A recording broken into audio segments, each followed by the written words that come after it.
All right, we're live. All right, let's see. Hope a lot of people tune into this.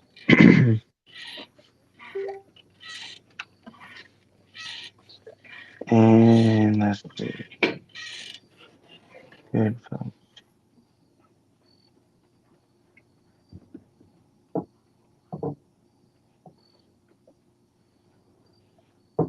All right, now it shows we're live. Episode number 52. All righty, and let's see here.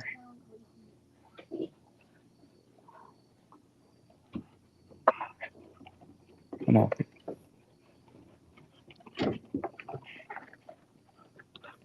And let's,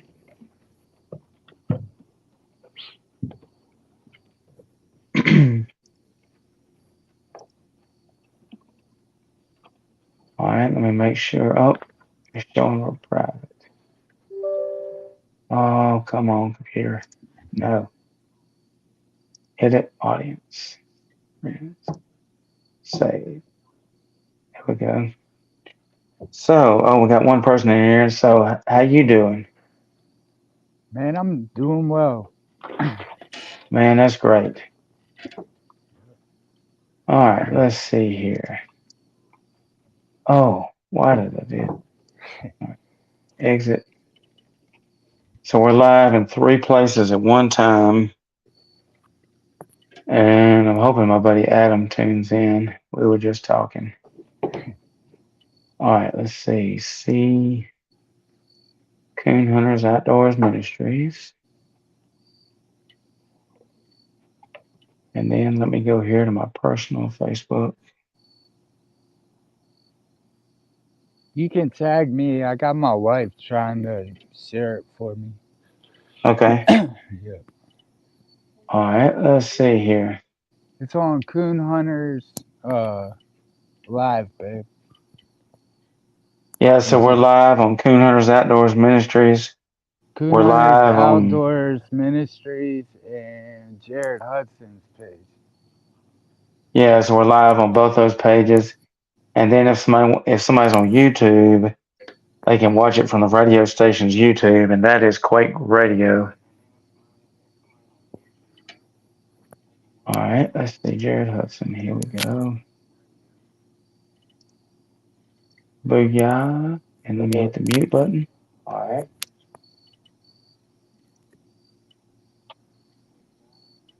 All right, this is cool. All right, let me hit the mute button. I gotta check both chats. All right, let's see. All right, cool. All right, we got Cool. four people in here. Everybody share this live out. Yeah. Share the live. Yeah, share it and tag friends. Oh, we got six people. Let's get 10 people in here.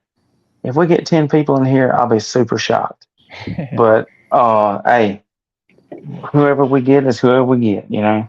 Yep. God is good. That's right. So look, we got JT Clegg here as my guest. Tell everybody who you are, what you do, and My name's JT Clegg. For probably the past 5 years, I was promoting Christian rock shows. Um, really, just my goal for the community was to reach people that came from a background like me. Um, and for the past year, I've kind of had to kind of put things aside to kind of focus on my family a little bit. But um, I don't think the shows are necessarily over. There was just, God. There's a relationship with God where He really cares about cleaning us up, so He makes us better people, so we're better off than when He found us, and that's kind of the season. wow, that's awesome. All right, I'm gonna share this out to a bunch of people. Some good folks, and let me share it to one more chat. SDTR, and then actually, let me share it to one more chat. Basic. There we go.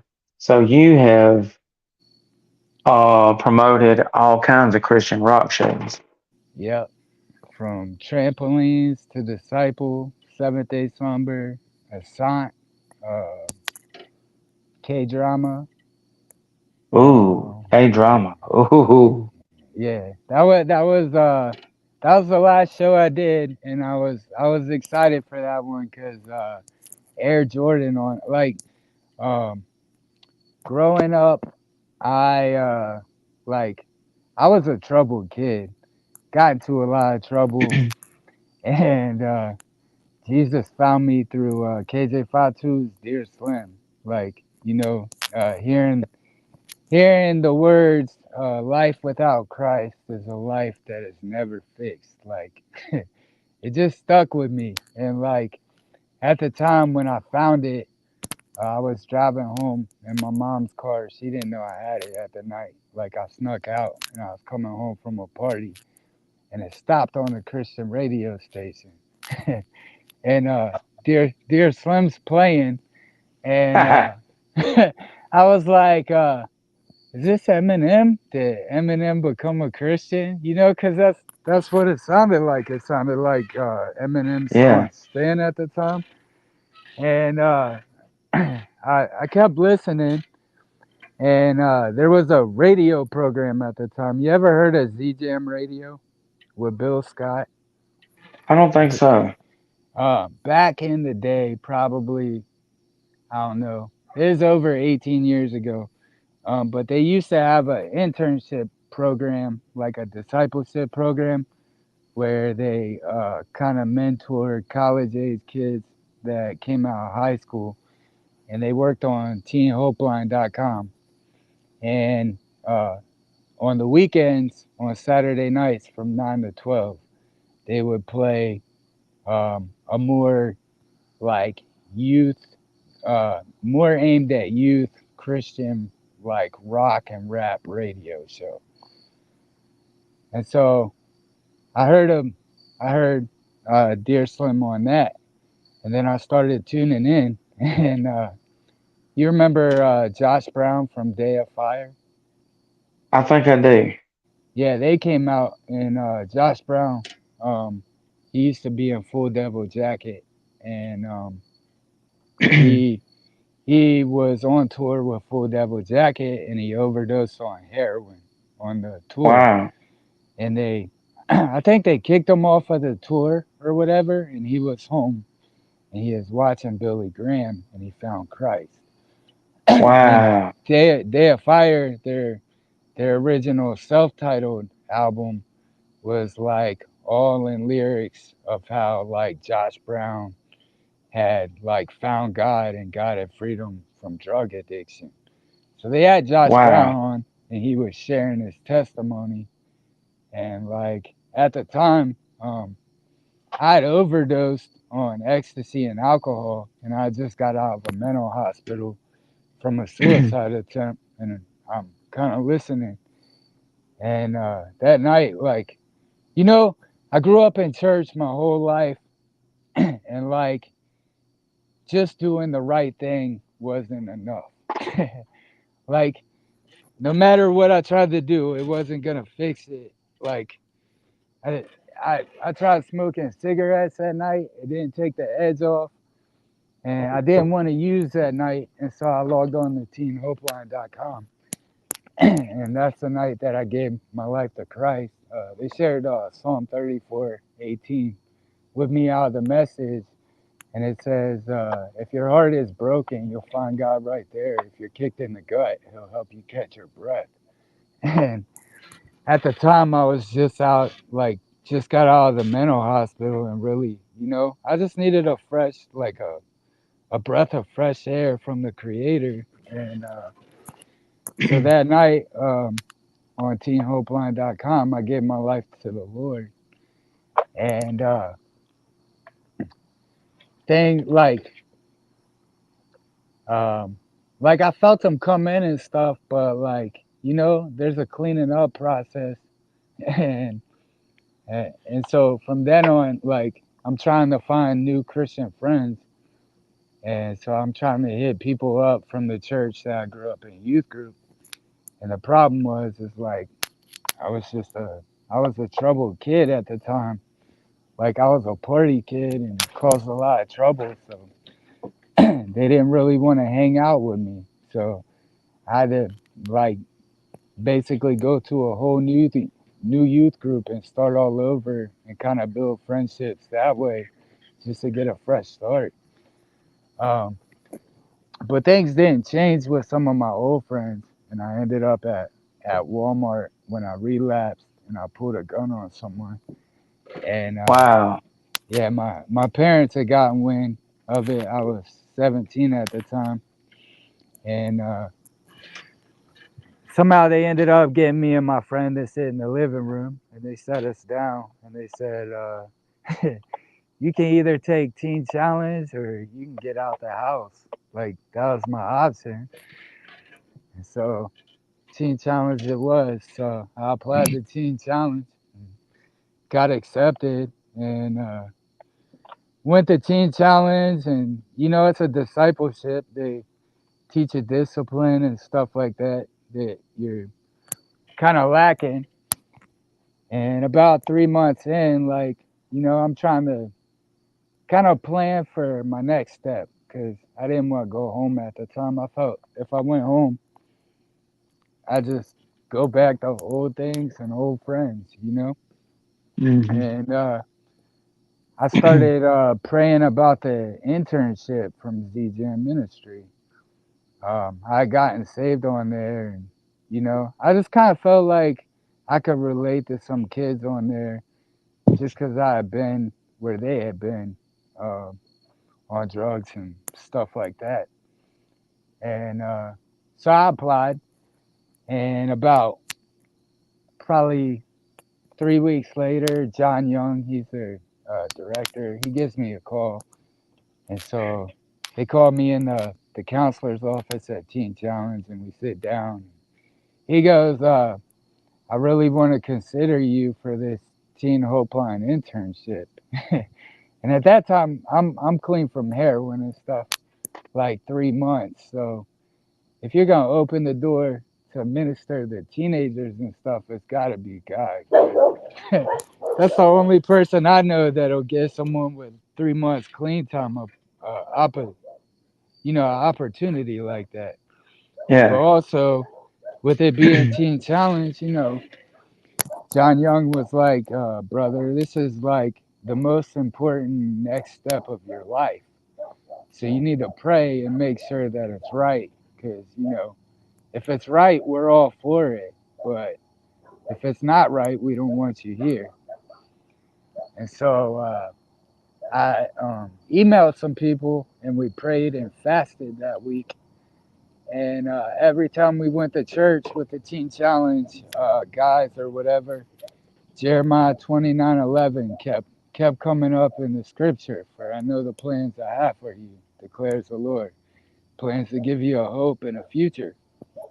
And so got back on the phone and I told him that I had my answer. And I found out that I was accepted into the ZJM internship. This was back in like 2005. Wow. And That's awesome. yeah, so I was kind of excited because I was going to get a chance to work with the same radio program that kind of planted the seed in my life and then work on the same radio program as, Wow. Teen Hopeline. Yeah. So I get down to uh, ZJM, and the first couple weeks, the director had to step down because of personal matters. And he stepped down, and the ministry almost went under. But on our first day, we went to Shout Fest, and we worked the altars and stuff. And Joseph from Seventh Day Slumber happened to be doing the altar call that day.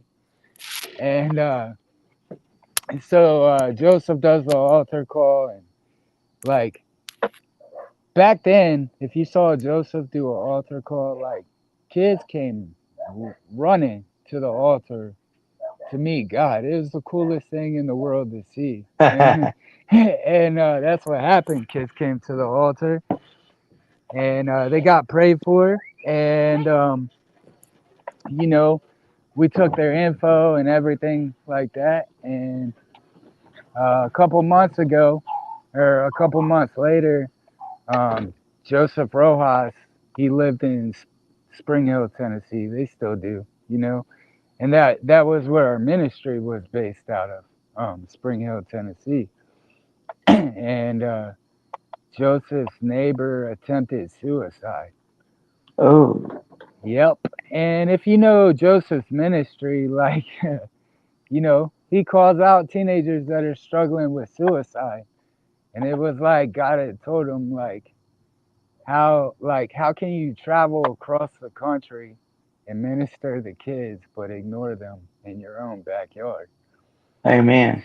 So Joseph popped into our youth ministry and he goes, hey guys, my neighbor attempted suicide. This is the goal, and I want to do a free concert in Spring Hill, Tennessee. So our ministry basically promoted a free concert in Spring Hill, Tennessee for seven. It was Seventh Day Slumber, Manic Drive, and Fireflight at the time. Oh, good Yes, lineup. yeah. So we booked that show, and we did the follow up and everything for it. And then like our ministry started to, like, they were getting ready to close the doors, and I guess Joseph got it laid it on his heart to have like an altar call ministry for Seventh Day Slumber. And so, like, Joseph kind of stepped in and saved the ministry, um, and kind of took it over at that point. So within like 6 months of graduating Teen Challenge, now I'm an intern, and I get to, like, we would get to go out on the road with Seventh Day Slumber, and we'd help them set up and tear down, and then we'd Oh, pray, that's cool. and then we'd pray for kids at the altar. All the and Wow. so for 3 years we would pray for kids at the altar, and then me and my team, we would get on the bus and we would type up a spreadsheet, and while we were in that area, I guess overnight we'd be looking up churches and local pastors, and we would attempt to try to plug those people in that came to Christ in the local churches. That was at least the goal, because Wow. follow up doesn't happen. And so about, I guess 3 years later, I ended up moving back home, and that's where my my wife, um, her sister and brother-in-law were part of the road crew with Seventh Day Slumber, and Wow. we got to walk down the aisle. We took a practice walk at their wedding. We were paired up as the groomsmen and the bridesmaid at their wedding, and then Oh, cool. I had a dream that I married her, and then we ended up talking on MySpace. We got married. Uh, I had 4 kids. Um, when I moved back home for a while, I got a lot of that teen hopeline training. Eventually, I worked at the children's shelter in Martinsburg. That was kind of like a emergency shelter for teenagers.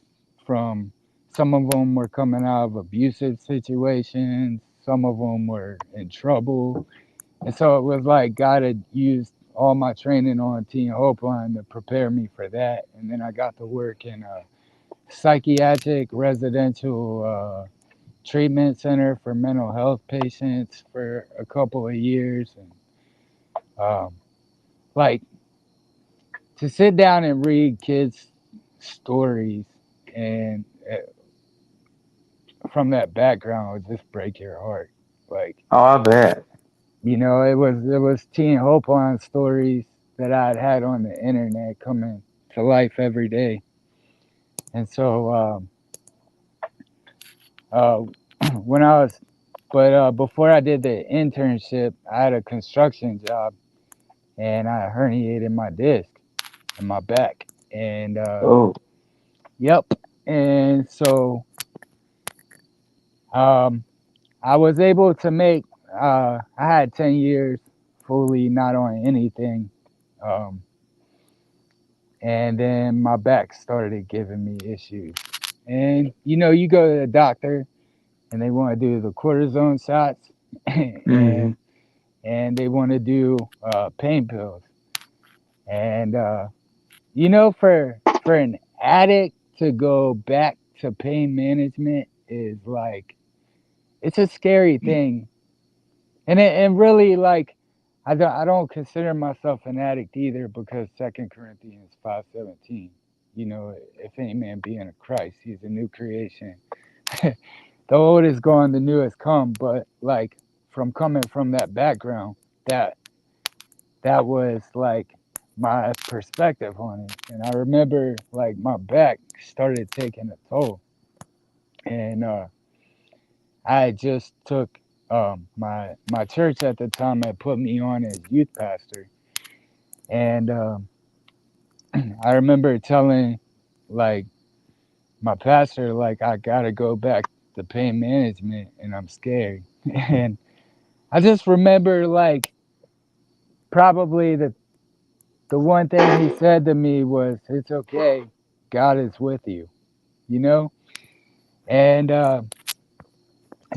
but fast forward later on, like um, pain pills would make me very. The problem with pain pills is like there's a part of your brain receptor that they turn off to where like for lack of better words, you can't tell that you're being an asshole to other people. You know what I mean? Mm-hmm. And like, that was the problem. Is it began to take a toll on my family, and so now I had to try to wrestle with that, and um, but I guess, and so I would eventually end up turning to medical cannabis, and in order to make the needs meet, I would, have to pretty much support it by dealing. And I would later on I would get fired from youth pastor, but it wasn't because of that. It was we had a like a men and women's like prayer dinner, and we would meet. And my wife went the one night, and I was sick. And the pastor came up to me, and they said, "Hey, a local promoter in the area has hit me up, and they want to do a show, and they want to do a Christian rock show." And I told my wife, I said, "Absolutely not," because and it wasn't because of Seventh Day Slumber and that type of stuff. It was because I've been on the road with Seventh Day Slumber, and I've seen what happens with the Christian rock bands that don't necessarily have their hearts right. And Mm-hmm. that was why I gave my wife the answer. And my wife said no, it's Seventh Day Slumber. And from being an intern, like I got saved from Christian rock and stuff like that.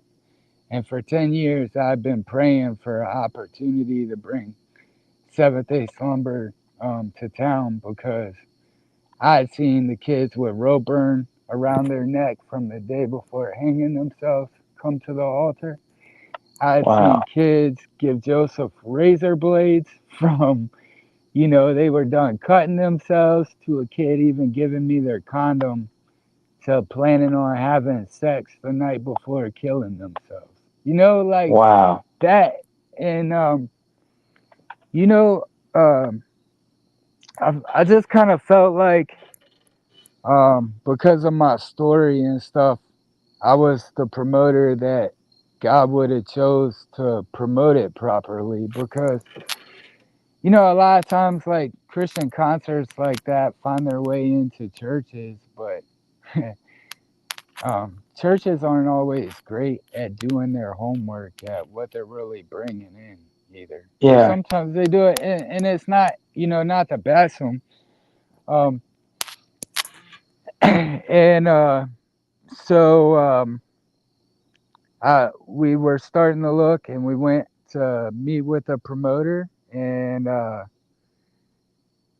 he the next day he wants to pull out and not do the show because he didn't have the down payment to the show. And God said, I want you to make the down payment. So I hit him up and I said, hey, I'd like to make the down payment. I've been praying for this for 10 years. Can we make the down payment? And so he said, yeah. And then we announced our first show. I think we had tickets on sale for $20. And he said, I'm going to see how tickets do in the first 48 hours. And no one bought a ticket in the first 48 hours. So wow. he was ready to pull. And, you know, um, as I think, as like when you understand your role as a youth pastor, like chances to really impact your kids like this, they don't happen very often, and so, and Seventh Day Slumber also was, they were playing a show in Baltimore, um, right up from the house. And so I've been talking with Jeremy Holderfield, their guitar player at the time. That's who was handling the He's booking. awesome. Yeah, and Jeremy, like I was like, Jeremy, I've been with you guys on the road, and like I have so much respect for your ministry that like I'm not going to do this concert unless God gives me 100% like, yes, this is for you. I want you to do it. And so I hit my pastor up, and he is like, well, I might have a meeting with the adoration team. And I said, well, that's cool. I like to be a part of that meeting. I have a testimony that kind of shares the vision, and I just like to be a part. And so the day of that meeting, I came in for youth a little early just to kind of peek in to see how it was going. And the pastor kind of fibbed about having the meeting going on. And then later on, he would tell me that he couldn't do the show. And it was kind of, it's hurtful because it was like, you know, I know why he did it. I don't want to talk about that. And I was hurt. And so when he said no, there was this pastor that had left the church a couple months earlier beforehand, and they had a river on the or they had property on the Potomac River, and they say anytime you need to come out here, you come out here. You don't even tell me you're coming, you just come, and you're welcome to be out here. This property is God's property. He's given it to us. So if you need some alone time with God or whatever, you come out. So I was upset and I needed to talk to God. I don't know about you, but for me, there's nothing peaceful than a little liver on a hook and in the Potomac River. So I'm Oh down yeah, there. fishing. Yep. So I'm down there night fishing, and he was actually going up to PA to have dinner with his son, and his son canceled on him. So he ends up coming back to the house, and it's right after tax time. So I had gotten a new vehicle, and he didn't recognize it. So he's coming down to his property to see who's down here fishing, and didn't tell him he was down here. So he gets down there and he sees me, and I kind of start to, you know, just share my heart with him a little bit. Well, he ends up taking me out on his boat, and we end up going catfishing and talking. and I didn't know it, but he was good friends with the people that that ran the like a moto park in town with like Oh, cool. dirt bikes and stuff. Oh, yeah. And so he was like, we'll talk to this moto park dude, and we'll see if we can't do it there. So I go to the show, get back to church, and the pastor's really upset that like I'm kind of still focused on this concert thing, and he doesn't understand why. And he sits me down and he says like, I feel like you're at a fork in the road where, I feel like you're called to reach a lot of kids, but I feel like you're gonna have to make an important decision. And I said, well, I hope, like, I want you to know that I'm gonna be obedient to the Holy Spirit. Like, that's all I know, and I hope I don't have any repercussions for it. And later on that Sunday, like, my my spirit was just disturbed, and I couldn't show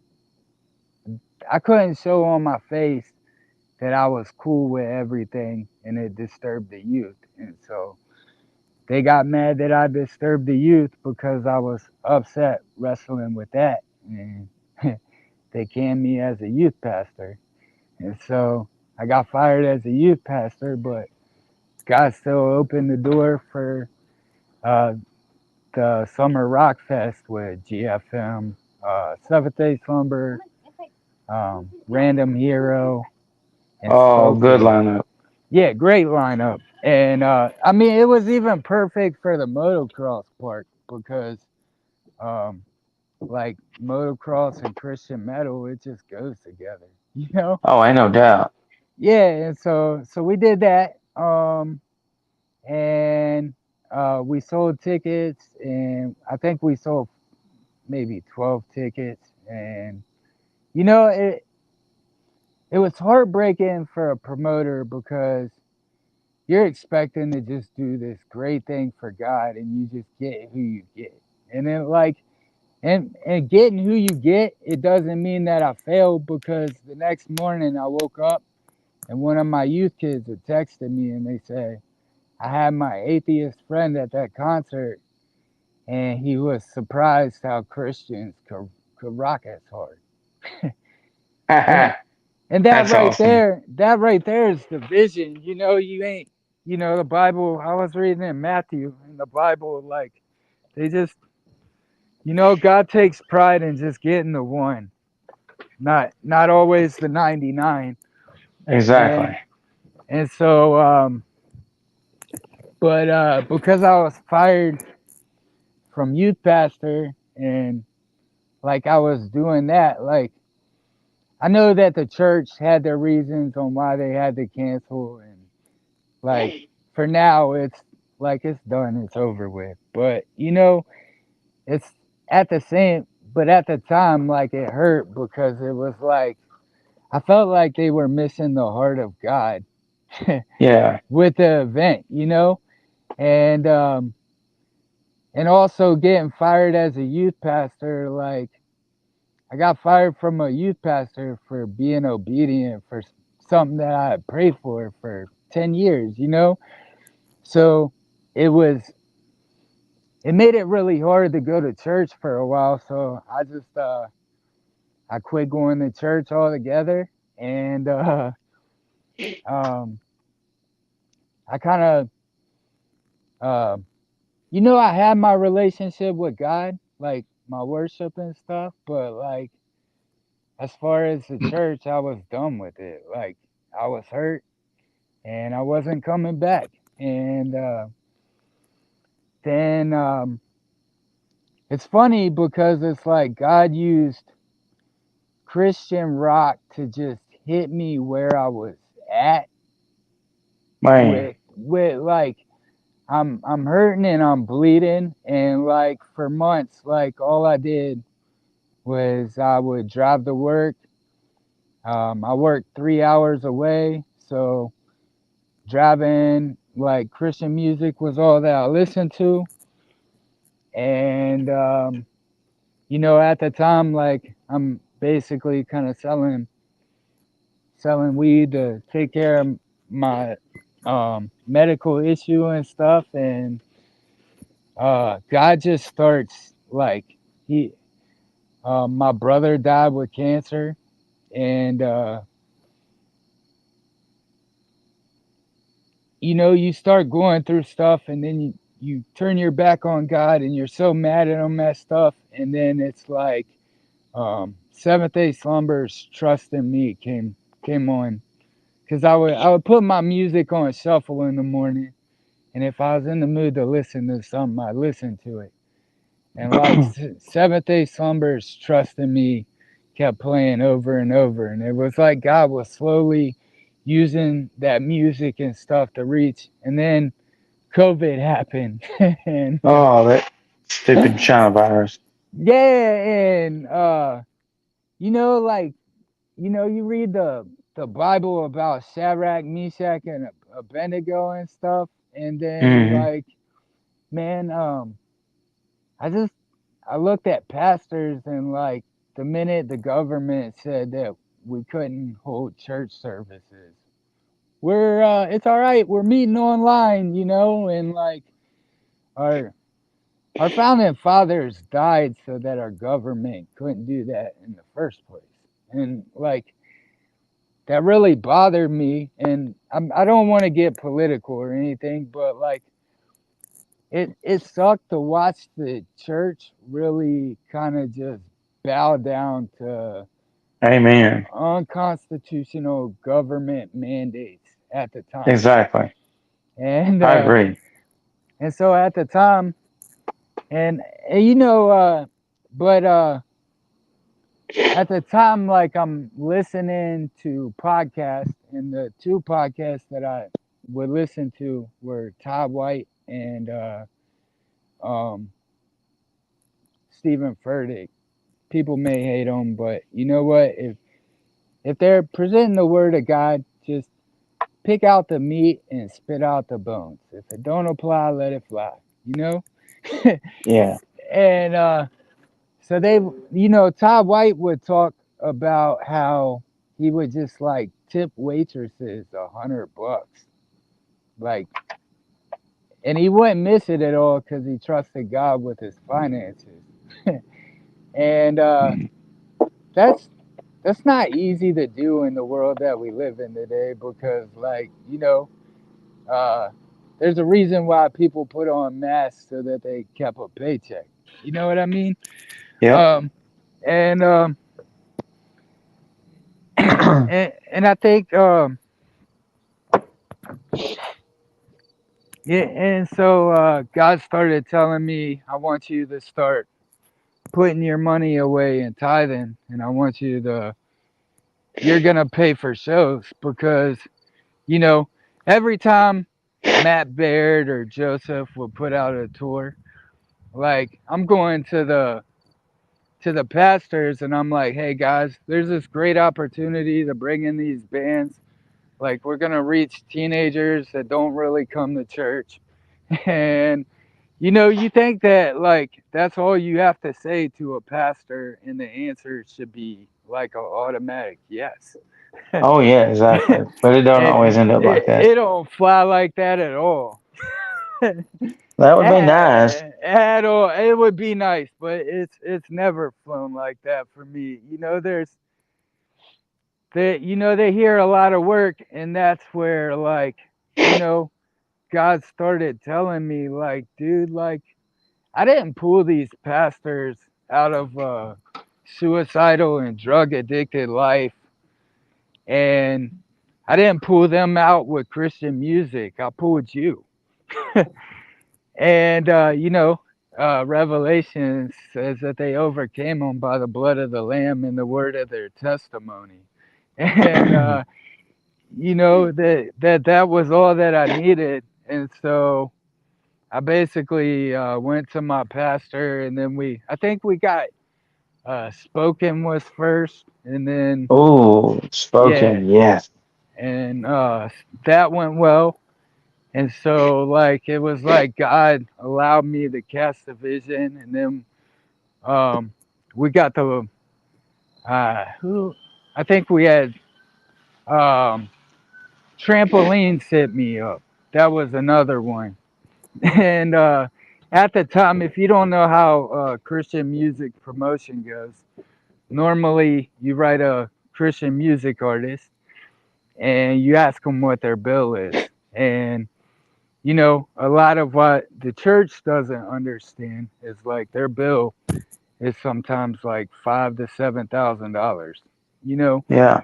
and you know, like the church looks at that and they look at the lights and all that. Well, why you need to throw a party like that? But like, if you go to a secular show and you look at their production, like that's what It's way more.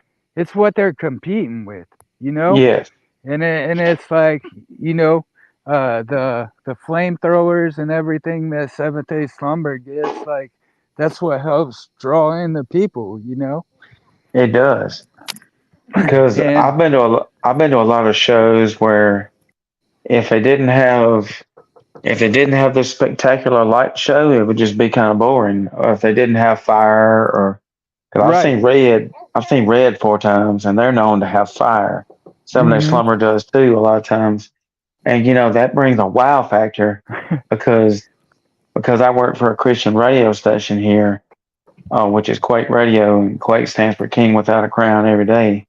I can tell people, say, hey, I've got the Christian version of Disturbed, which Right. is Red, or I can say the Christian version of Metallica, Striper, or vice versa, because I can always find a Christian artist that sounds just like a mainstream artist, but they're just Right. as good or better. Yeah. And that's the thing. It's like and so we did that, and then we started doing it, and I got involved with Heaven's Pit, and we started. He was before my time doing shows, and before I did them, he kind of brought up the idea of mixing Christian and secular bands, and everybody that hears that, um, I get the side of not wanting to mix it because you know like it's a spiritual warfare, you know. Music attends to brokenness in a way that is going to either help bring healing or help push you further in your brokenness. And it all depends on who you listen to. You know, Man, as yeah, and I think that that's because we were and so um he started bringing he had this band called Unto Thee, and he thought they were Christian, and so he asked them to play for him, and they said, "Yo, we can't come because we're not a Christian band." And somehow God said, you know, um, their sins don't really disqualify them for what I have in mind. And so, wow. so you know, he ended up booking them, and they had a Christian and a non-Christian band. I think he had some rules like they couldn't say their cussing language and stuff like that. You know, Sure. um, that was his rules, and so but what happened was is the Christian band ended up leading the non-Christian band to Jesus. Oh, that is so cool. So he was kind of introducing this idea, and at the time, you know, Blue Ridge Rock Fest was going strong, and you know, Jonathan Sly had he had Slipknot and Skillet on the same stage. So, Ooh, you know, skillet. that's quite a mix, you know, or Yes, it even is. and I mean even and so you know, I was like, God, like I don't know why, but I feel like you want me to go to this festival. So I bought a 3-day VIP camping pass to Blue Ridge Rock Fest, and I went with some church folks, and I think we were all surprised that I had been to secular shows, Like, you go to a secular show where they're smoking weed all over the place, and Yeah. like but to go to a festival like this was different than like it was like going like honestly, it's like going to Satan's playground. Um ICP in this moment played. If you done your homework on in this moment, like it's nothing but satanic lyrics. Um but it's also a lot of like church hurt lyrics. And they played, ICP played, Skillet played, Lacey Stern played. Um Ooh. yeah, I think Red played too, if I'm not mistaken. Ooh. That's my And band. yeah, and so I'm at this festival, and keep in mind it's ran by a dude that like Jonathan Sly is a pastor's kid. So and so I'm watching in this moment, and like, dude, it's basically a demonic worship show. Like, uh, Wow. yeah, and so that's going on. And then the next night, someone else played. Oh, the next night I was walking around, and I was kind of excited for 3 6 Mafia. I think they were Oh the one. yeah. Yeah, or I think Bone Thugs and Harmony were there too. So that was Ooh. another big name that I was excited about. But anyways, I'd had enough of the music, and I needed to walk, and I was walking around, and To Write Love on Their Arms was there. But they also had another company, and this company was raffling off a demon portal. And I was Wow. like, yeah. And like I forget one of the bands that headline, like my friends from church, they were staying and watching the headline, but I had had enough of this festival and I needed some time with God. I don't, it was just one of those nights. Like, God, you Wow. brought me here. They're raffling off a demon portal. They're worshiping demons. You got a pastor's son running this. God, what in the world are you trying to show me here? And then the next day comes, and Slaughter to Prevail, and some of them are playing. And I'm walking around, and there's this guy with this shirt on, and it says, Hugs from a father who doesn't judge. Wow. And so I sit here and I watch this guy for the rest of the weekend, and these guys come up to him, and there's people giving him a hug. There's people crying as they're giving him a hug. And so later on, there's a Blue Ridge Rock Fest fan zone where all the fans could talk and, keep it building for next year. So later on, um, someone posted a thank you to him because when he hugged people, he said, I love you. I hope you have a nice day. And that's when it really hit that it was like, God said, this is loving people where they're at and not seeing their sin.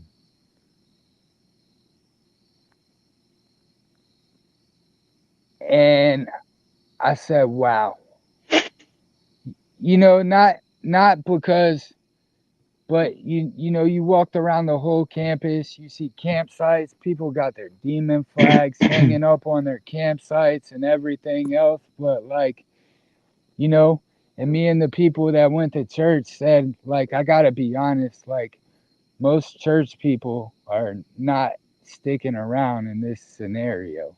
Like we're dipping and we're going home, you know? Like it's not God pleasing. It's not something that we should be around.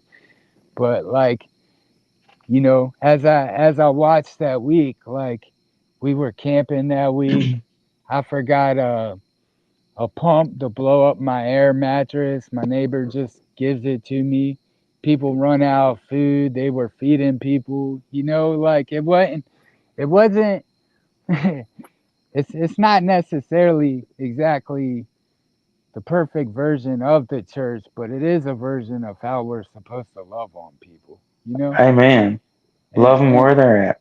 yep, and I think that that is that's kind of been the thing with shows is like, man, it's just amazing how, you know, um that there's a God in this world and he pursues us as a relationship and just the avenues that he goes to just meet people where they're at.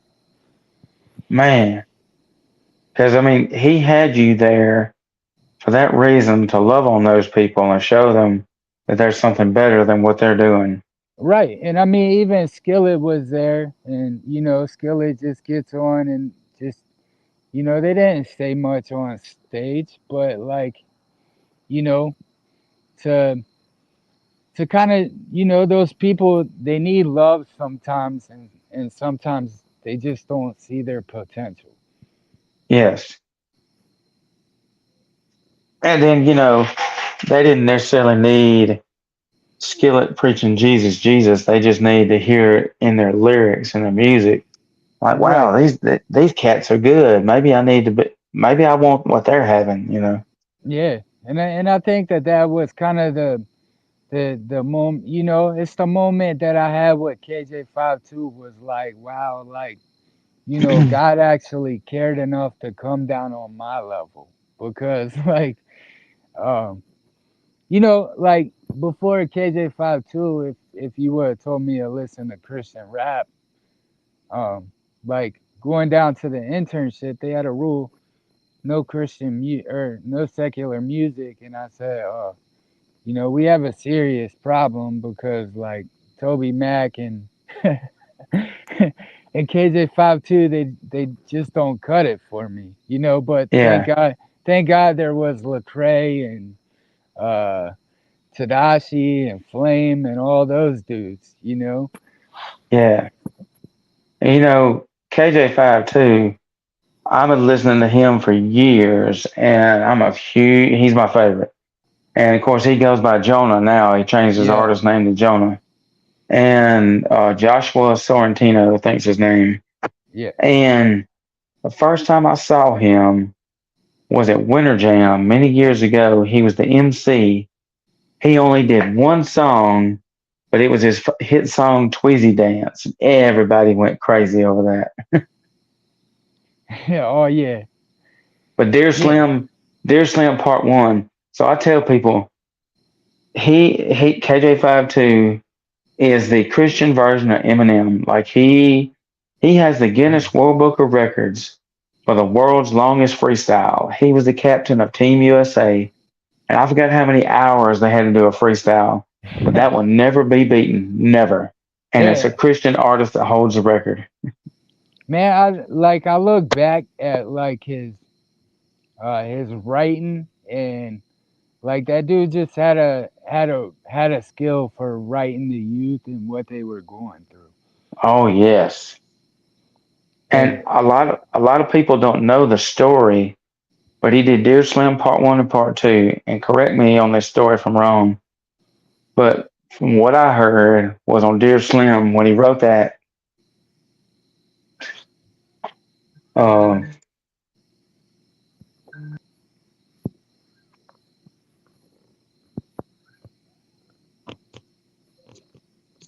okay, so he wrote that song. Uh, he wrote that song about Eminem, and the story I heard was that he had wrote a song for Eminem and gave it to him at the MTV Music Video Awards or something. And they said he gave it to Eminem's wife. She gave it to Eminem. And from what I understand is he didn't read it. He crumpled it up, threw it away, and then whenever KJ got a chance to meet Eminem, Eminem told him he was going to hell. And wow, from my understanding, what he meant by that was he didn't mean KJ was. He meant he was. He believed he was. right. And then if you listen to that song, it tells you, I'm not trying to paint you as the enemy. I'm just trying to pray for you. Yeah, yeah, I mean, I think Emin there were a couple of Eminem songs where he did respond to KJ as well. I can't remember exactly what songs they were, but there's a song where he talks about he mentions being prayed for.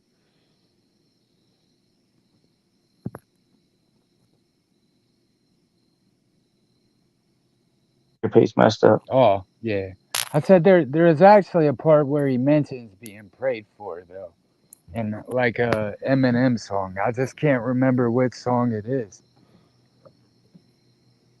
Wow. Okay. Yeah, that's cool because, like, I hate that, and I hate that Eminem threw that away from Right. my understanding. But then y'all, I encourage everybody that's watching this show, listening, look up KJ52 or Jonah, which is his new artist name. He's a full time associate pastor now, and Mm-hmm. thankfully he still does music because he had retired from music. But Yeah. I hope he gets back in it full time because he's too young to. But he is by far he can rap. In my opinion, this just not, me not bashing nobody. He can rap circles around Eminem. He can make Dr. Dre look like a baby rapper. I mean, he's always had such good songs. Like for instance, the KJ52 song "Game Time." Like that is the fastest I've. He raps just as fast as Eminem or faster. And he could get the whole crowd going. Like Oh man, yes. it And I've only seen him live once. Sadly, I would love to actually meet him, but everything he's ever done, he does not do a bad song. Yeah, and one of the cool things is when I was at Teen Hopeline, I actually got to help KJ52 answer some of his fan mail. Um, Oh, yeah, so some of his fan mail, like the real more serious conversations, he would send them to us on the back end. And wow, that is and, and awesome. I actually did get to meet KJ52. I went down when I went down to Nashville and I was in the internship because KJ would I wanted to meet Josh Brown the Day of Fire and I wanted to meet KJ5 too because from my testimony they had impacted my life so much. Uh And huh. on my 1 year clean date, Josh Brown was actually playing a show in Nashville and the other interns from Teen Hopeline contacted Josh's manager. And on my 1 year clean day, me and Josh got to sit down at a bar and just have a full out conversation. Wow, that's cool. Yeah, so that was kind of cool. And I got to hang out with him a couple of times on the road with Seventh Day Slumber when they played Shout Fest. But KJ52 he did he did a VMA after party at Rocket Town in Nashville. And so we go into the after party and uh I went downstairs to an area that was it happened to be their backstage area for that night at that show. And KJ was eating pizza. So I Oh went down. wow, Yeah, so I went down and I said, "Hey KJ, I'm JT," and I just kind of told him my story and just kind of thanked him for making music and for reaching me. But I did get to meet him, and it was just kind of cool how like God had literally set it up for me to accidentally sneak backstage, and that's like it wasn't on purpose. I didn't go backstage to sneak back there. Like I just happened to be at the wrong place at the right time. wow, that's awesome. Yeah. So, So, what was it like meeting him? really cool. Uh, I mean, it was really quick and fast. He signed my CD and he had to go. And I think his wife was pregnant that night, so he had to leave the show early to tend to her. But yeah, Wow, that's awesome. yep. And we did. I think the coolest thing we did was when we did the Brian Head Welch with Corn. We did his. Oh, that is so cool. Yeah, we did the documentary screening, and then we got to interview him one on one. And so like, Oh man, what was that like? That dude's a legend. yeah, I mean like the dude is like down to earth, wants to hang out with everybody, wanted to love on everybody. Like he's um I've met it like you meet your disciples and your relents and your everything and they're genuine, but like Brian is probably like the most genuine person I've ever met. Oh, I bet. Because, a lot of people don't know this, but he started a Christian rock band called Love and Death, and Right. now he's back with Korn.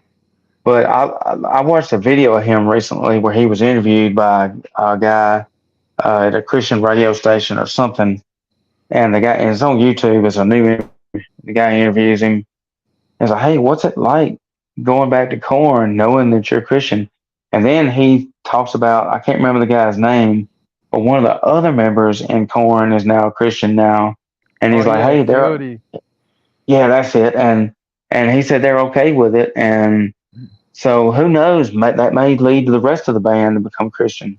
Yeah, and I think that was like that's kind of the cool thing because like even I got to have even before meeting with him, I got the I've hosted Matt Baird from Spoken so many times, and we like Matt Baird was at the show where I guess they all saw each other for the first time Wow, when they were on the I guess when he was on POD's bus, but yeah, cool. and so like the to kind of to hear it from another musician that was actually there and kind of saw some of the redemption in person was pretty cool as well. And I mean, of course, Wow.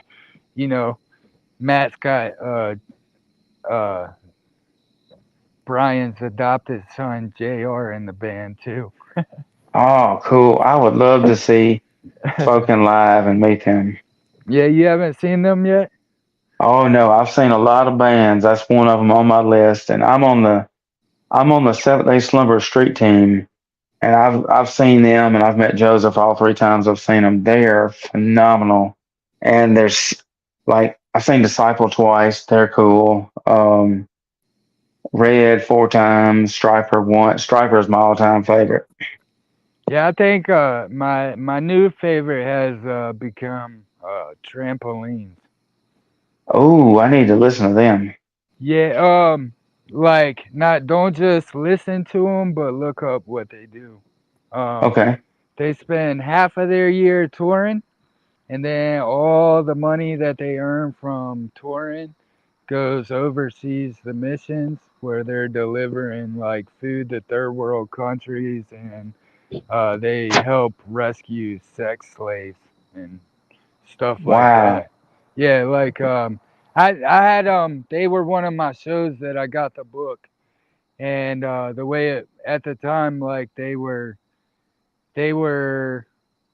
hotel room and dinner. That was all. That was all that was asked. Wow, so that is so awesome. so as a promoter, you take that show. Yeah. So I took that show and I brought them in, and we had it was crazy. Um, the smoke detectors were going off from the haze machines, and there's this girl in the back of the church talking to my wife about how she's a Satanist and everything like that. And my wife and me, like, I'm like, just let her get it out. She needs to talk to someone, Like, a lot of people are like, don't talk about that at church, but no, like, she's here to be ministered to. Let's talk about it. And Yeah.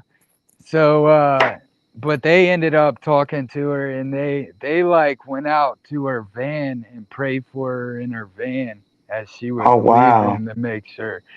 So like there, and they Trampolines brings like a Family Force 5 energy type show. Oh, that But is cool. I love yeah, Family Force 5. yeah. So, and it's like a EDM pop is not no music I'd ever pick on my own, but like I now I worship to it in the car. So Oh, that is cool. I'm glad you came on because I listen to a lot of Christian rock music. Like I listen to country, I listen to country rap, I listen to bluegrass, southern rock. But the most music I listen to is Christian rock and Christian rap, and I'm surprised I've never heard of them. So that is cool. yeah, I check out them. You listen to Lathan Warlick? You know, I haven't heard of him either. He's my favorite because he's a rapper that's been chopping it up with some country artists. So Oh, cool. I think he's like I don't know for a white boy that's like the perfect rap artist. That is awesome because I play so like we play on the station here. So have you ever you ever heard of Live 365? Yep. So for those that's watching that don't know, we got 9 people in here. Let's get 10 people. So for those that don't know, Live 365 is a radio station website, and you can download an app too. And you can search any kind of radio station in the country you want to listen to, whether it's country, jazz, whatever. So over here at Quake RYC Praise News, where music is therapy, we're on there. And all you got to do, you can download the Live 365 app and just type Quake Radio and you can find us. And oh, we got 10 people, man. That's a blessing from God right there. Praise And God. so we play everything from Man of Faith, Giovanni Maltese. He's been on my show twice. I'm a huge fan of his. Let's see, Man of Faith. We played like Ewell Netter, a lot of different. We played the underground Christian rap music that most stations won't play, and like Hunter Fuse. Let's see, me name some more. ASAP Preach. I'm a huge ASAP Preach fan. Brian T. All kind of stuff. Oh, I And love then Ryan T. oh man, I wished I would have got to meet him, but I saw him live a few weeks, about 2 months ago in April or whenever it was. It was in April. I saw him at this event they had in Mississippi that Cliff got me to go to. It was called Outreach at the Beach, and it was put on by Clean Slate Music. And his name, for those that don't know him, is Joshua Hutchinson. And so he lives in Gulfport, Mississippi, which is where they had the event.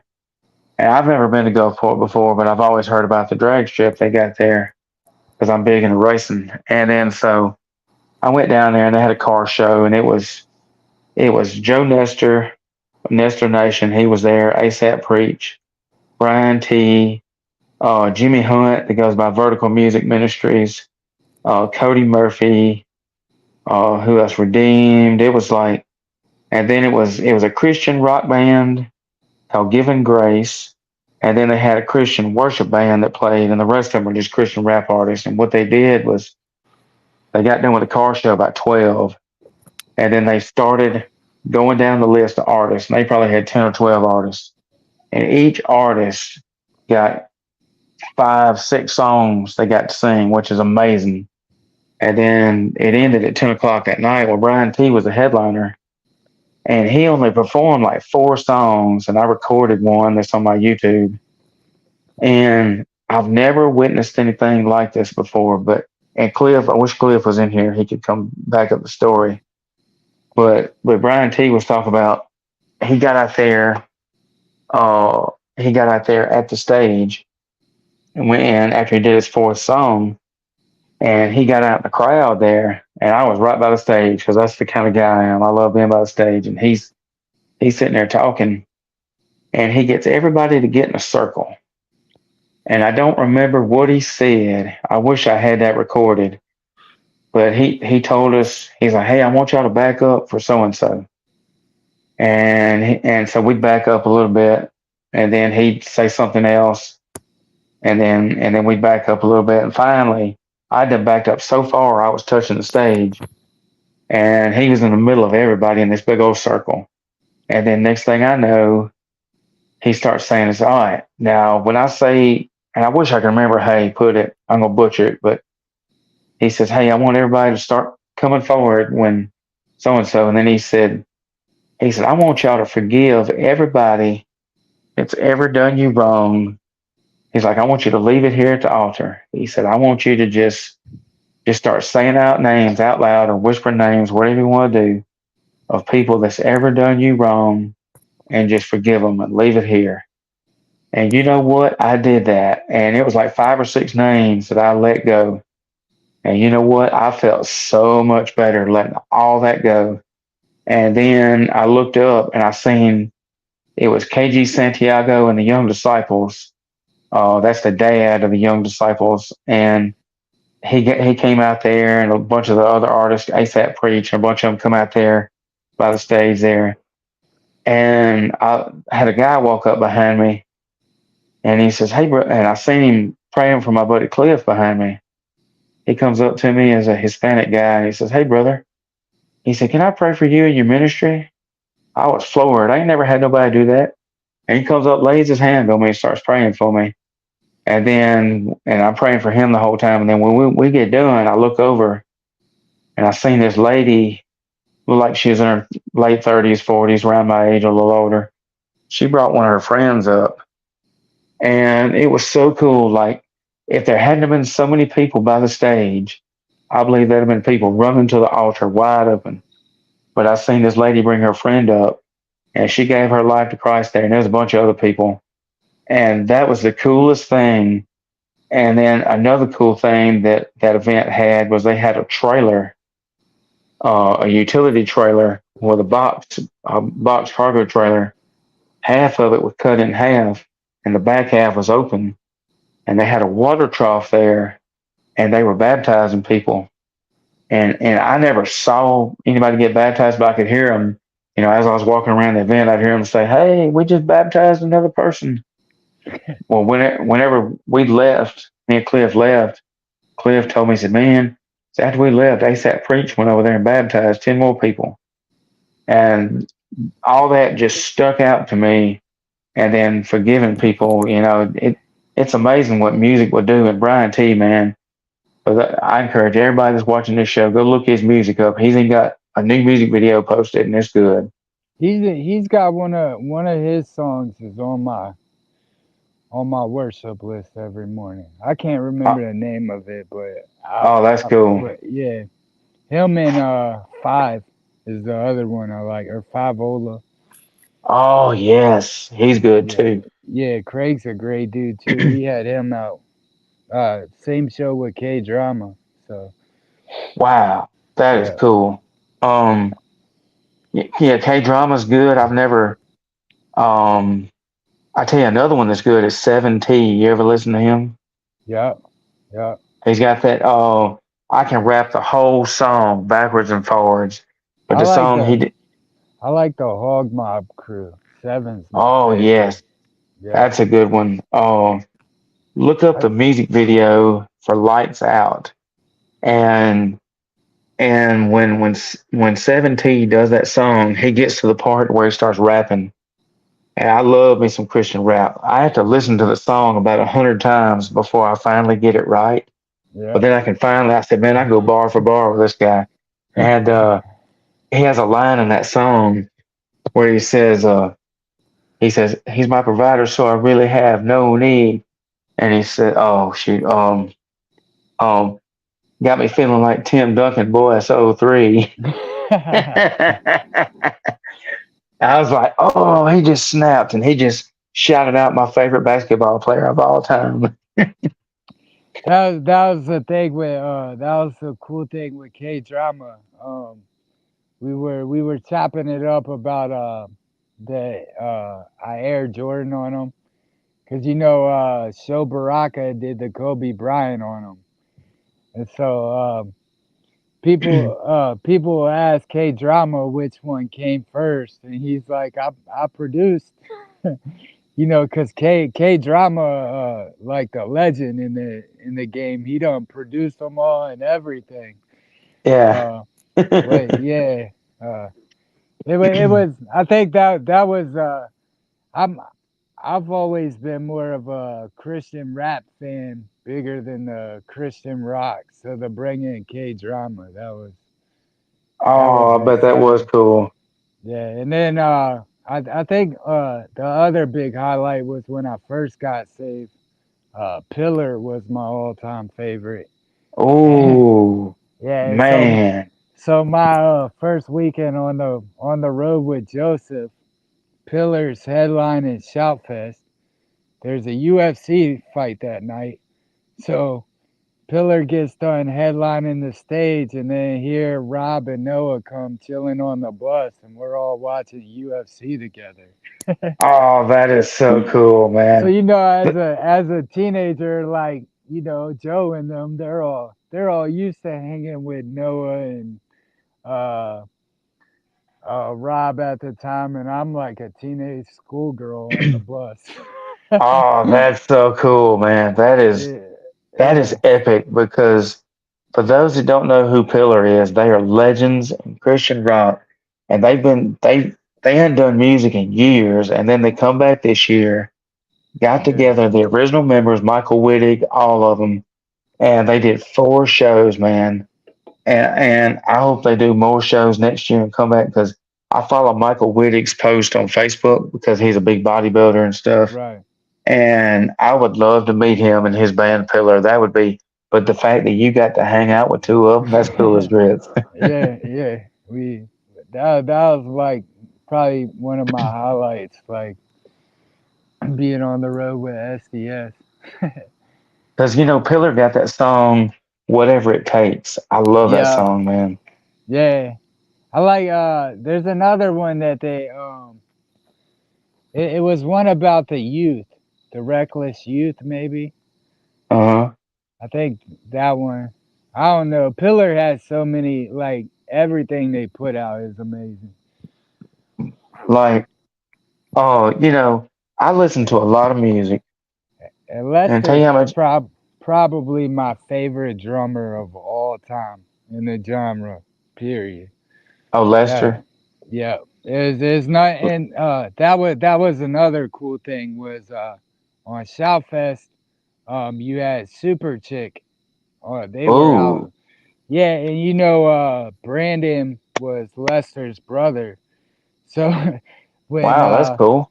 yeah, so probably my favorite part about being behind stage was Pillar would be performing and Lester's on the drums just killing it, and Brandon's like kind of egging him on in the back too.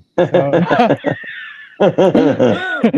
so like some of the like I don't know, kind of really cool behind the scenes stuff. Like I really got blessed to be a part of, like maybe people in the Christian rock maybe would kind Wow. of, So yeah. is Super Chick still a band?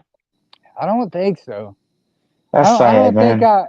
cause I think he had was it Starlit Platoon was his band after Super Chick. Wow. I want to say he had another band because there was another like young there's a young black drummer that was Brandon's drummer for that band, and he was just Wow. as good. I mean, well, you got Brandon and Lester teaching you. You're gonna be good, you know. Oh yeah, ain't no doubt. uh, You know, if I had to pick favorite drummers, I like Robert Sweet with Striper. I got to meet him. I ain't gonna lie. I nerded out meeting Striper. I was like, oh, I was a fan. I was fangirling. This is my favorite band of all time. I was like, they're the reason I have Isaiah 53:5 as my ministry verse. And they were the nicest people ever. And then and I got to meet Philip Duncan, the drummer for the Newsboys. And I'm nice. such a big Newsboys fan. I've seen the Newsboys 10 times in concert. Yeah, they have their And cool production going upside down and stuff. oh, yes. And, for a Christian alternative band, they put on better shows than most of your mainstream rock bands. They put their light show and their projector, like their LED screen behind them, is phenomenal. For And so, King and Country was one of my favorite live shows. oh, that's cool. I love And watching them just because of the behind the scenes and all the instruments and stuff. They're probably one of my favorite production wise too. I think the best metal show I've ever seen was Striper. The best all around rock show was Disciple when I saw them. And then I saw them at Winter Jam. They were phenomenal at Winter Jam. And then We the Kingdom comes out there. And We the Kingdom is one of those bands, like when I saw them open for Crowder, they were good. But when you put them in a headliner role, that was the most phenomenal stage show I've ever seen. Was when We the Kingdom headlined Winter Jam 2 years ago. I'm talking about they had a full stage production. They had people dancing. The lead singer, I mean, it was amazing.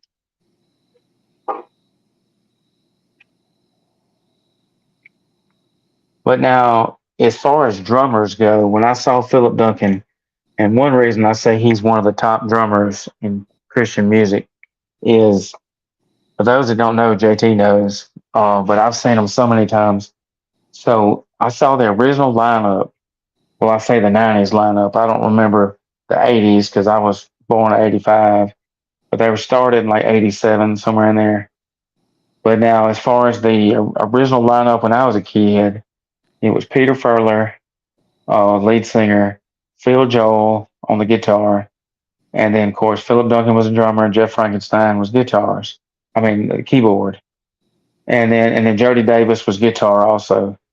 And so, and then I remember the Love Liberty Disco tour. I tell you, I'm showing my age here. That's from 2001. I I was 16 years old. I was a wee little lad. remember when And that album came out. oh, I've actually got it over here somewhere. And when they got on stage, Philip Duncan was going crazy on the drums. Well, then Peter Furler gets over there and surprises everybody and gets on a drum set next to Philip. And he's playing the drums at the same time. Then the drums lift up and tilt on a turntable and is spinning around and spinning upside down. And Peter's still playing. And the same thing for Philip. And then now they do it with their song, with the DC Talk song, Jesus Freak. They'll do it, and the Yeah. drums will lift up, and it literally spins like this now. And they asked Philip, one of the questions they asked him, well, how do you stay in your drums? You know, and he's got a seatbelt that he straps himself into the drums, and he just sit there and like a wild man. That's amazing. Yeah. Well, we're getting close to the end of the show. Oh, you got anybody you want to thank or shout out?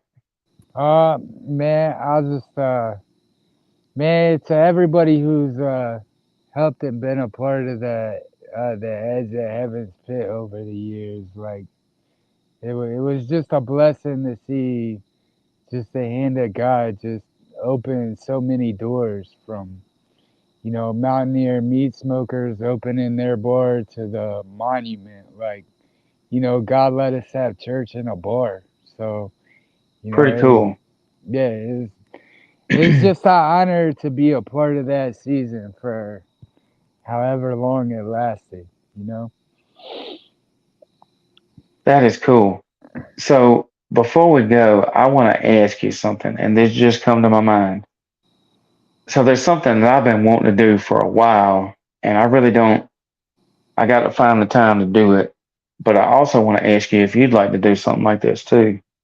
So on our radio station, of course, we do the Wednesday night live show called the Three Wise Men Show, Hmm. and it's me, Jason, and his friend Mitchell that he works with. And then sometimes John comes on that helps me with my ministry, and then my buddy Adam likes to come on with us. And I mentioned this to Jason how I wanted to do this, but I just got to find the time to do it. But if you'd be interested in doing it too, it'd be awesome. Was on our radio station, so we're live 24/7. And then if anybody wants to donate to the radio station, uh, in fact, let me do this.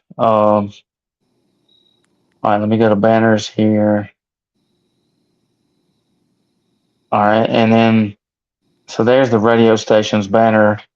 right there. And the cool thing, so Jason, the so Quake stands for King Without a Crown every day with a K. And I love his thing. Says being a beacon of light in the darkness. That is cool because we play music to be a beacon of light in the darkness where there's so much music that is darkness and horrible and just brings people down. We want to play music that brings people up, uplift them, show them the love of Jesus. So we can talk this over, Jason. Would you ever be interested in doing a live show on there and play Christian rock and Christian rap music and whatnot? 100%. That is, I love to reach somewhere I was reached. So, Cause like what I was gonna do, and Monday is really my only time that I have free to do it because I'm so busy doing all this other stuff. And I was gonna do it to where I do a Christian rock show, like an hour or two, and then play, and then have artists call in and interview them. You could even do that if you were interested, and we could talk with yeah, Jason and see because I think you'd be a perfect fit for something like that. I'm down. So, it'd be an honor. Okay, So, well, cool. Well, hey, yeah, that's cool. I'll reach out to him when we end this show, and we'll get together and chat. And awesome. and look, I appreciate you coming on the show. It's been great, man. Yeah, I So many appreciate people. the opportunity. So, Yeah, this is cool, man. So, because I know you were excited about sharing your testimony, and I've always said that everything happens for a reason. Like last week when your storm caused you to where you couldn't go live. Well, I went live and I played Christian music all on the show, and it ended up working out because I had one of my mom's friends that was watching, and she was telling me, she's, yeah, I enjoy your music, and so that you're playing, and so it ended up working out perfect because you came on the night and ended up really good. yeah, God knows what Uh, He's doing. So, That's right. just gotta Well, trust Him. So, so have you ever listened to Applehead? I'm not sure. Okay. So before we end this, I want everybody to watch this. I'm gonna see if I can find it. I got a CD here if I can find it. So Greg Minier is the lead singer's name, and I hope I can find the CD right here. I had it here the other day. We're showing it to people. No, that's not it. That's my cord. Anyways, so I wish I knew what I did with that. Anyways, so Applehead started out as a solo project in the early 90s, and I think it was like 1990, somewhere in there. And Greg had it as a solo project and made one album, and the band never really went nowhere. And then a few years ago, um, he he came on my show a few weeks ago and shared his testimony. And he talked about how he had alcohol addiction, like alcohol, drugs, that kind of thing, a big alcohol addiction. And excuse me, he talked about how the band got back together and it's no longer a solo band. They're a full band, except they're looking for a drummer currently. But then he's got Jamie Milliard who plays the bass with him, and he wrote a song called "Down," which is off their new album, and the new album is called "Light Side of the Apple." And they are Christian '80s, like Christian. The hair metal band went on until the early '90s, and that's what his spun off of was that style. And I'm gonna play this video. I've got it in here. And before you go, I want you to tell me what you think of this.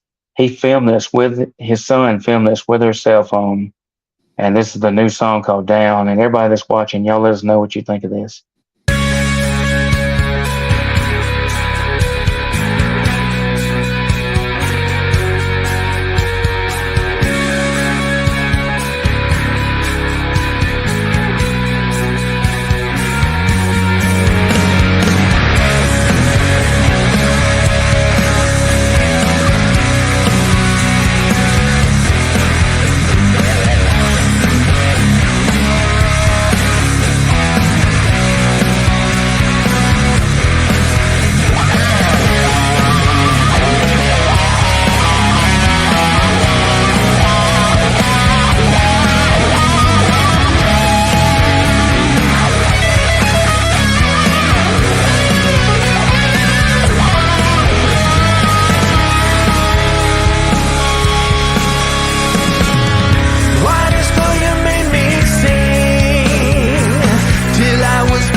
Whoa, what'd you think of that? That was good. That was Uh, good. So yeah, he filmed that with an iPhone. It looks like a film production crew. He said yeah. that his son filmed that with an iPhone, which is cool. And I had the CD the other day. I've been playing it, but it's called Light Side of the Apple is the name of the new album, and you can buy anybody wants to buy that on record or CD. You can go to rocksrecords.com, which is who I'll, they're signed with. I'll have to Pretty go cool. check it out. That is cool. Well, hey, look, Yeah, I appreciate you coming on the show. We had a great show. Everybody share the live. Thank you. And you want to lead the show out with a prayer? yeah. God, Lord, just thank you for tonight, Lord. Thank you that you are so faithful when we're not. And God, that we can always trust your plan because you know what you're doing. And God, Lord, I just pray that if there's anyone out there that just needs to start all over with you, God, that they would know that your mercies are new every day and that you'll meet them right where they're at. And Lord, we thank you for that. In Jesus' name, amen. Amen. So, quick question. What do you call Jesus working out? Jesus working out? Yes. I don't know. Jehovah Fitness. Look, when I get rich, I'm going to have me a gym and it's going to be called Jehovah Fitness. And when you walk in, there's going to be a picture of Jesus deadlifting. That's awesome. All all right. right. All right. Derek, Well, I you have a appreciate it. We'll good see you night, later. man. Thank you. Later. Hey, y'all. That was JT Clegg. Man, I'm so glad he got to come on the show. Okay, so there's the song. Uh, so that was Down by Applehead that we just played.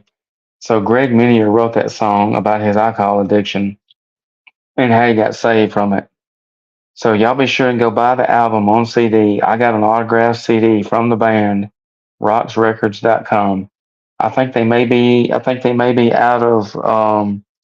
of vinyls at this time, but I think they do have some CDs left. So buy your autographed CD, rocksrecords.com. Thank you, JT. And what a great show, y'all. Thank you, Adam. Everybody that commented, that watched, Marcus, JT's friends and family that got to watch. JT's wife, I saw she shared it. So thank you for sharing the show. And we'll be live tomorrow night. Me, Jason, Mitchell, Adam, maybe John, with the Three Wise Men podcast for the radio station. So we'll be live at the church. So we'll see y'all later. God loves you. Bye, folks.